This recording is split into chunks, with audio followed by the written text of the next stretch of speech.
저에게는 아주 특별한 만남이 있었습니다. 20살에 전청에 가서 십자가에서라는 주제 아래서 예수님을 인격적으로 만나는 경험이 있었습니다. 그리고 두 번째로 저의 인생을 바꾸는 만남은 군대를 갔다 와서 송림영문에서 있었습니다. 누구와의 만남일까요? 박종석 사관님과의 만남입니다. 그때 만났던 박종석 사관님과의 첫 인상은 좋진 않았습니다. 솔직하게 말씀드리는 거예요. 박종석 사관님의 그 뭔가 불과 같은 성격, 그 혈기가 넘치는, 열정이 넘치는 그 사관님의 모습을 저는 솔직하게 부담스러워했습니다. 부담스러워했습니다. 그런데 사관님은 제가 이제 군대에서 헌신을 하고 사관 헌신자로서 명단을 제출하고 난 이후로 제대하자마자 저를 이제 데려다가 교육시키고 훈련시키기 시작하셨습니다. 결코 쉽지 않았습니다. 결코 쉽지 않았습니다.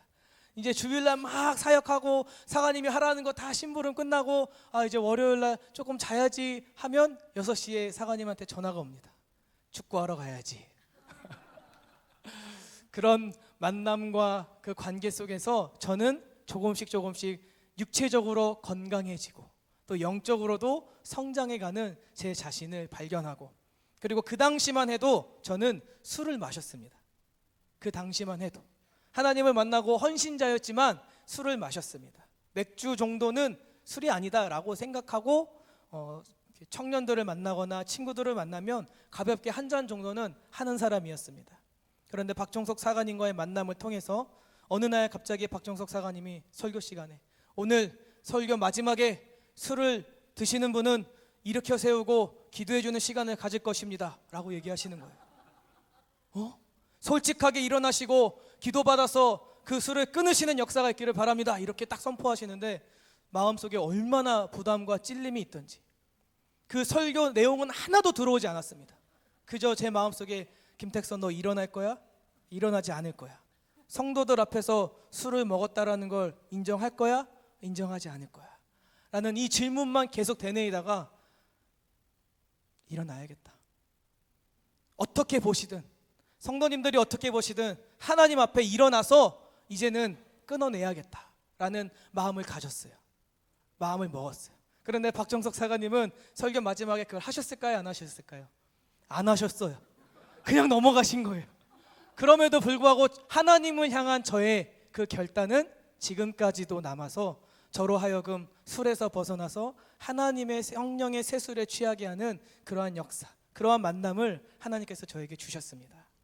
이러한 만남은 영어로 말하면 인카운터라고 합니다. 단순히 스쳐 지나가는 만남이 아닙니다. 그저 마주쳤다라는 말로 설명되는 만남이 아닙니다.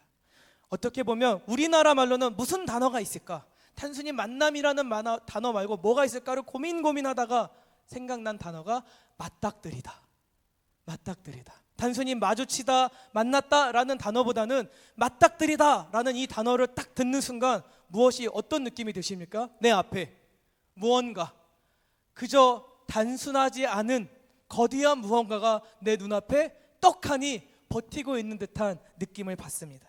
그러한 맞닥뜨린 만남을 예수님은 오늘 시몬 베드로와 그의 동료들과 하고 있습니다. 단순히 물리적으로 누군가와 만나는 것이 아니라 영적으로, 정서적으로 마음과 마음이, 영혼과 영혼이 맞닿는 깊은 경험을 하는 만남을 오늘 주님은 우리와 하기를 원하고 계십니다. 성경에서 이렇게 많은 인카운터의 만남을 볼 수 있습니다. 모세가 떨기나무 아래에서 하나님을 경험했던 것, 사도 바울이 다메섹 도상에서 부활의 예수님을 만났던 것처럼 오늘 시몬 베드로와 그의 동료들은 갈릴리 호수에서 예수님을 만나게 됩니다. 이러한 인카운터의 만남은 단 한 번의 만남으로 끝나지 않습니다. 이 인카운터의 만남은 지속적인 관계의 시작점이 됩니다. 우리 삶의 방향키를 돌리는 강력한 경험입니다.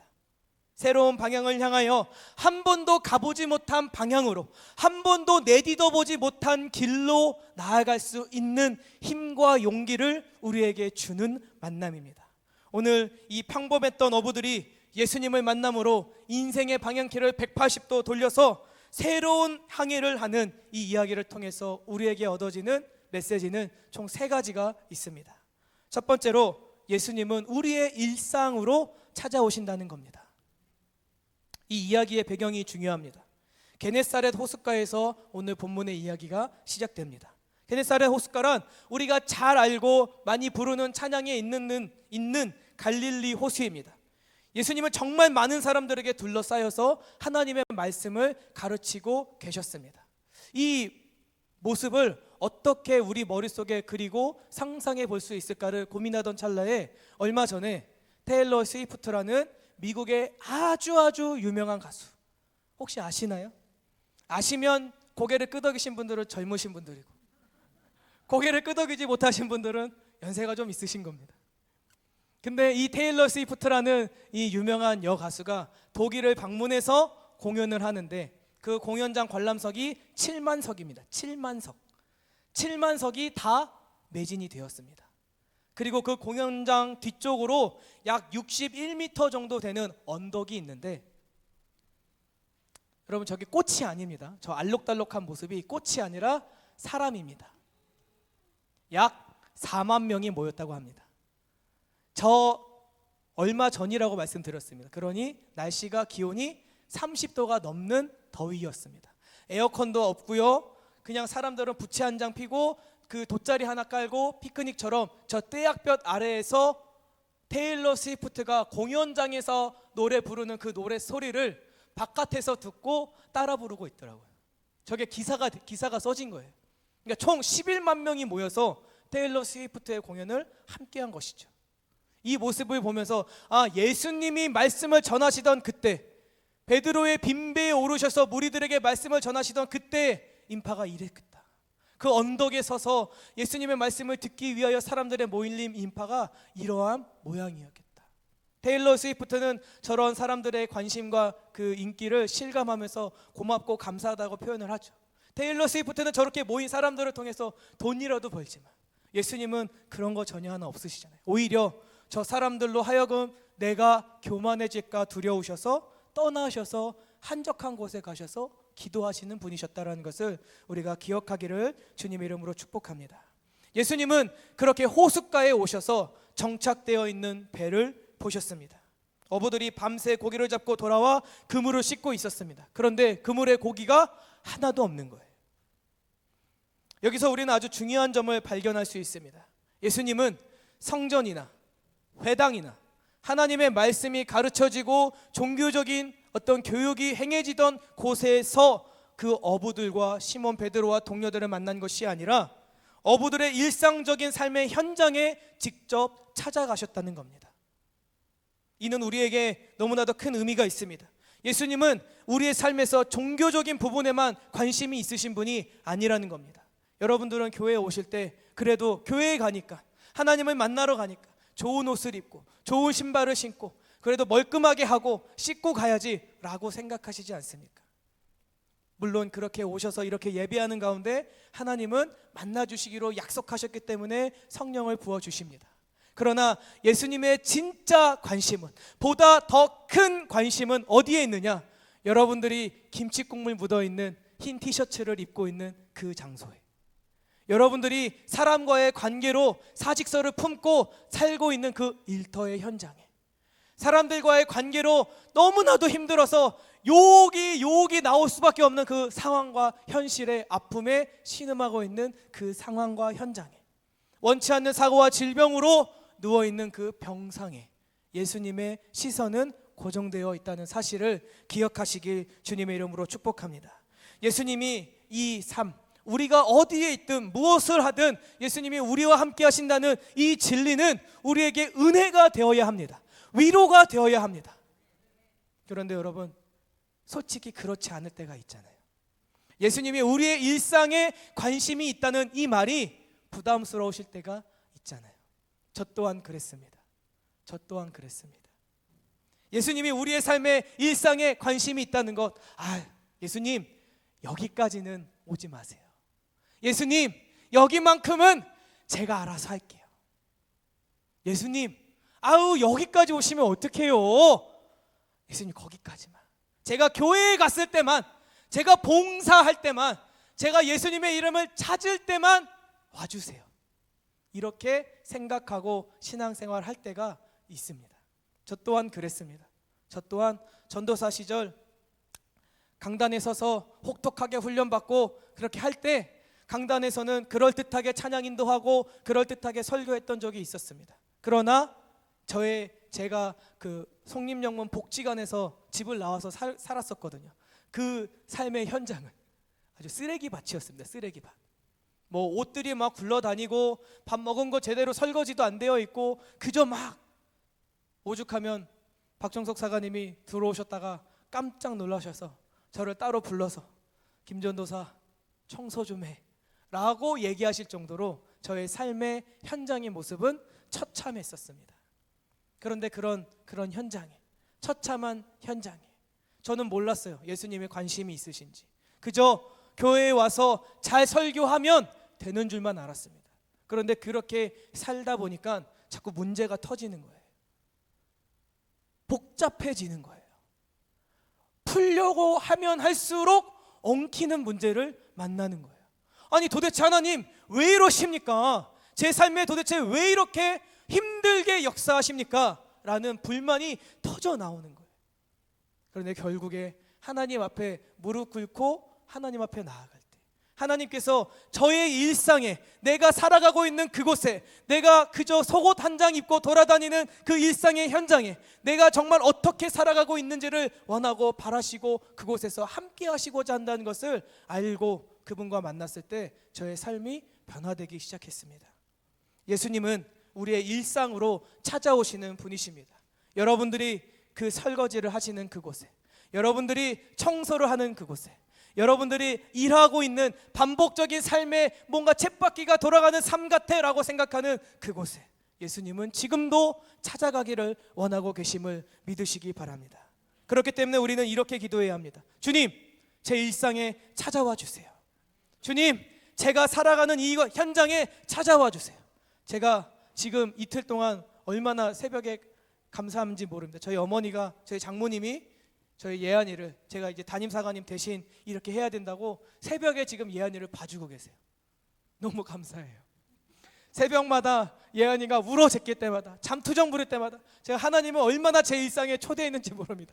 하나님, 얘랑 좀 함께 해주세요. 얘 좀 재워주세요. 얘 좀 제발 재워주세요 라고 얼마나 초청했는지 모릅니다. 그런 것처럼 여러분들이 설거지하는 그 그릇이 부딪히는 그 소리가 하나님을 찬양하는 소리처럼 들릴 수 있기를 주님의 이름으로 축복합니다. 오늘 이 약대의 연주가 단순히 연주로 들리는 것이 아니라 이 연주의 제목이 여호수아거든요. 한국말로는 여호수아가 여리고성을 쳤다라는 그 찬양으로 번역되어 있는 곡입니다.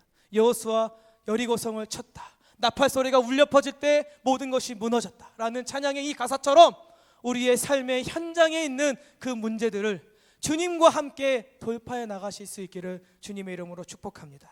그래서 두 번째 메시지가 우리에게 중요합니다. 예수님은 우리의 한계를 뛰어넘는 능력을 지니고 계시고 우리에게 보여주시는 분임을 믿으시기 바랍니다. 예수님은 말씀을 마치시고 베드로에게 깊은 데로 가서 그물을 내려 고기를 잡으라고 명령하십니다. 이 말씀은 베드로에게 정말 이상하게 들렸을 겁니다. 베드로는 전문 어부입니다. 그는 물고기 잡는 시간이 언제가 제일 좋은지를 알고 있는 사람입니다. 뿐만 아니라 물고기를 잡을 때는 어떻게 해야 하는지, 깊은 곳이 아니 얕은 곳에 가야 하는지, 뭐 돌 밑으로 던져야 하는지 이런 것들을 누구보다도 잘 아는 사람이었습니다. 박정석 사가님이 송림영문에서 1년에 2번씩 꼭 예당 저수지를 가셨어요. 그리고 저를 데려가셨어요. 왜요? 물고기 잡으려고.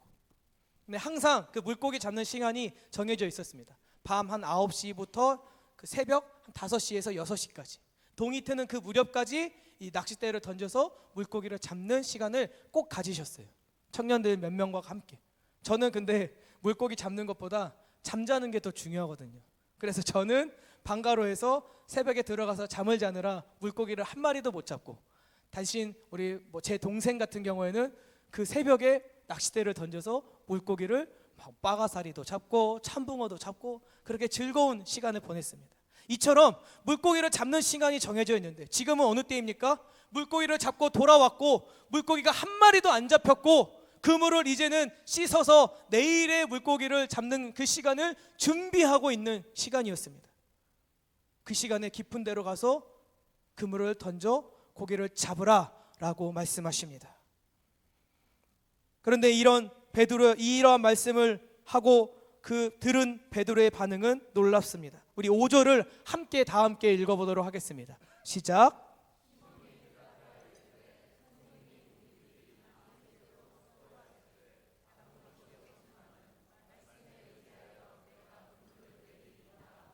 여기서 우리는 중요한 것을 알 수 있습니다. 베드로는 자신의 경험과 자신의 한계를 인정할 줄 아는 사람이었습니다.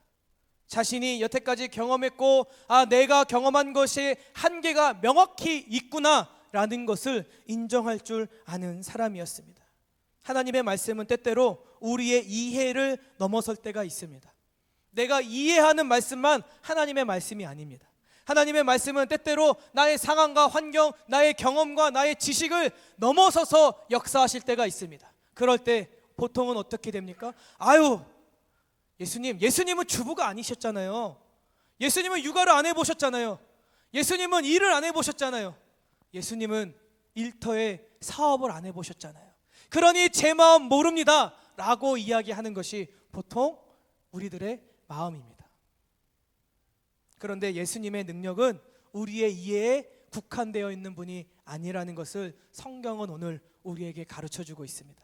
예수님은 직업적으로 우리가 했던 경험을 해보지 못하셨을지라도 우리의 한계와 경험, 그것이 가지고 있는 한계를 넘어서는 능력을 지신 하나님의 아들이심을 성경은 증거하고 있음을 믿으시기 바랍니다. 오직 예수님의 능력으로 베드로는 물고기가 그물이 찢어질 만큼 동료들에게 와서 우리 좀 도와주세요 라고 외칠 만큼의 성과를 얻게 됩니다. 베드로의 능력이나 경험으로는 결코 경험할 수 없는 이득을 체험하게 되는 것입니다. 이 사건은 우리에게 너무나도 중요합니다. 우리의 한계와 명확한 경험들, 그런 것들이 우리의 삶을 명확하게 하나님을 향하여 이끌어가지 못한다는 것입니다. 오직 예수님의 능력이 그 모든 문제를 해결할 수 있는 능력이 있다는 것을 믿으시길 주님의 이름으로 축복합니다. 이러한 능력을 우리가 의지할 때, 우리가 이러한 능력을 경험하고 체험할 때 예수님은 우리에게 새로운 사명을 주십니다. 우리가 함께 본문 보시면 베드로가 엄청난 양의 물고기를 잡은 후에 예수님 앞에 무릎을 꿇고 이렇게 이야기합니다. 주여, 나를 떠나소서. 나는 죄인이로소이다. 주님, 나를 떠나주세요. 나는 죄인입니다. 이 반응은 매우 일반적인 반응입니다. 예수님의 거룩한 능력을 체험한 사람, 예수님을 인격적으로 만난 사람에게 나타나는 반응입니다. 예수님을 인격적으로 만난 사람은 자신의 안에 얼마나 큰 죄악이 있는지를 알게 됩니다. 내 안에 끝도 없이 저 밑바닥이 보이지 않을 만큼 칠흑같이 어두운 죄악이 있다는 것을 보게 됩니다. 그래서 주님, 나는 죄인입니다. 나를 이 어둠에서 살려주세요. 꺼내주세요. 구원해주세요 라고 외칠 수밖에 없게 되는 것이죠. 우리가 하나님의 거룩함을 경험할 때 우리의 죄와 부족함은 더 선명하게 드러납니다. 이러한 경험을 하지 못하면, 이러한 만남을, 이러한 인카운터의 만남을 경험하지 못하면 우리는 껍데기 신앙입니다. 그런데 여러분, 베드로의 반응보다 예수님의 반응이 더 놀랍습니다. 예수님은 베드로에게 이렇게 말씀합니다. 무서워하지 말라. 이제 후로는 내가 사람을 취하리라. 예수님은 베드로에게 새로운 사명을 부어주고 계십니다. 베드로가 예수님을 만남으로 자신의 죄와 한계와 이것들을 인정하고 주님의 능력을 체험하고 난 주님, 나를 떠나세요. 주님, 나는 죄인입니다 라고 고백할 때 예수님은 너는 이제 새로운 사명을 갖게 될 것이다 라고 말씀합니다. 우리가 살아가고 있는 일상에서 우리가 만나는 한계를 주님 앞에 내어놓을 때 주님께서는 단순히 그것을 해결해 주실 뿐만 아니라, 그 문제를 해결해 주시는 것뿐만 아니라 하나님의 길로, 하나님의 사명으로 우리를 인도해 주심을 믿으시기 바랍니다. 베드로는 물고기를 잡는 어부였습니다. 물고기를 잡는다는 건 물고기의 생명을 취하는 겁니다. 물고기의 생명을 취하는 겁니다. 물에서 살고 있는 물고기가 숨을 쉬지 못하는 물 밖으로 꺼내서 물고기의 생명을 죽이는 일입니다. 그런데 지금 예수님은 베드로에게 너는 이제 사람을 낚는 어부가 될 것이다 라고 합니다. 사람을 물에서 건져낸다는 것은 무슨 의미입니까? 죽어가는, 물에 빠져서 숨을 쉬지 못하고 그저 속절없이 떠내려가는 그 사람을 살리는 일입니다. 생명을 죽이는 일에서 생명을 살리는 일로 새로운 사명을 부어주고 계십니다. 할렐루야. 이러한 능력과 이러한 경험과 이러한 만남이 여러분들의 일상을 통하여서 하나님께서 부어주시기를 주님의 이름으로 축복합니다. 이제 우리의 선택만 남았습니다.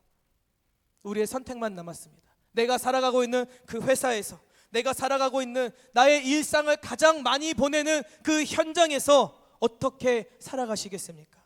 회사원이라면 정직하고 성실한 일을 통해서, 학생이라면 성실하게 열심히 공부하고 친구들을 돕는 일을 통해서, 주부라면 가족을 사랑으로 돌보는 일을 통해서. 제가 잠깐 저희 여사관 갔을 때 집을 제가 책임져 보니까 돌아서면 설거지하고, 돌아서면 청소하고, 돌아서면 머리카락 떨어져 있고, 돌아서면 집안일을 계속 해야 되는 거예요. 너무 힘들더라고요. 주부로서의 일도 내 힘만으로 하기가 어렵구나. 근데 이러한 일들을 30년, 40년 하고 계신 여러분들은 정말 대단하신 겁니다. 정말 대단하신 겁니다. 그런데 그 현장에 예수님을 초청하면 더 놀라운 일이 벌어진다는 것을 믿으시기 바랍니다. 여러분들이 설거지하는 가운데 하나님을 찬양하는 소리가 들리고, 여러분들이 일터에서 그 만나는 사람을 사랑하게 되는 역사가 벌어지고, 도저히 해결할 수 없을 것만 같았던 그 문제를 뛰어넘는 능력을 경험하게 될 것이고, 그저 육신을 위해서만 살던 여러분들에게 하나님 나라의 높은 가치와 목적을 향하여 나아가는 새로운 사명이 부어짐을 경험하게 되는 줄 믿으시기 바랍니다. 예수님과의 만남은 이러한 영적인 일과의 바다로 나아가는 힘이 있습니다. 육적인 나의 육신을 채우기만 위한 그런 일에 멈추는 것이 아니라 예수님과의 만남은 하나님 나라의 영적인 일로 그 깊은 바다로 나아가게 하는 힘이 있음을 믿으시기 바랍니다. 여러분 중 만약 지금 이 삶이 빈 배처럼 느끼고 있는 분들이 계십니까? 베드로처럼 정말 열심히 사는데, 내가 정말 열심히 바쁘게 성실하게 사는데 목적을 찾지 못하고 뭔가 공허하고 자꾸 반복되는 일상이 지루하고, 그러한 분들이 계시다면 오늘 여러분들의 그 빈 배에 예수님을 초청하시길 주님의 이름으로 축복합니다. 주님은 그 삶의 현장에 여러분과 함께하고 싶어 하십니다. 여러분들이 자녀 문제로 속상해하고 자녀와 대화하는 가운데 속이 터질 것 같은 그 상황에 예수님은 함께 하시길 원하십니다. 여러분들이 그 일터에서 사람 고객을 응대하거나 다른 사람들과의 어떤 비즈니스를 할 때에 어떤 문제로 인해서, 어떤 접대하는 문제로 인해서 힘들어하는 그 순간에 예수님은 함께 하시길 원하십니다. 병상에 누워서 원치 않는 사고와 질병으로 몸과 마음이 낙심되어 아무것도 할 수 없다라고 생각되어지는 그 순간에 예수님은 함께 하시기를 원하십니다. 여러분, 예수님과 함께 더 깊은 바다로 나아가는, 새로운 사명을 향하여 나아가는 저와 여러분들이 되시길 주님의 이름으로 축복합니다. 그러한 여러분들을 통하여 정말 삶의 하나님의 나라가 곳곳에 세워지기를 간절히 원하고, 또한 이 캄보디아 선교와 같은 일들이 앞으로도 계속적으로 아현영문을 통하여서 이루어지기를 주님의 이름으로 축복합니다.